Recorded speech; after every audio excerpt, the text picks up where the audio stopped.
అంతేనన్నా, ఇంకెవరైనా మాట్లాడతారా? ఆ జగన్ అన్న కళ్యాణం వచ్చింటే నేను దయచేసి పోయినాను. పోయింటే ఆయన నా పైన ఈ పాపని ఎత్తుకొని పోయినాను, పిల్లోని పాలు తాగే పిల్లోని ఇంటికాడ ఏడిచిపోయినాను పక్కింటాను.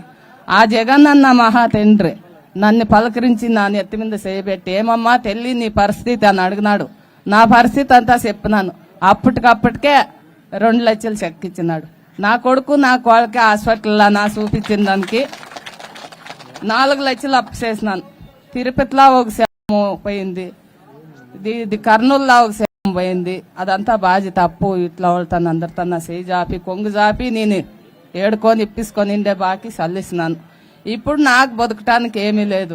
నాకు పనికి పోయేకి చేత కాదు. కరువు పనీరు అదైతే కొంచెం చేసి రావచ్చు. మాకు అడిగావమ్మా? కరువు పని అడిగావా?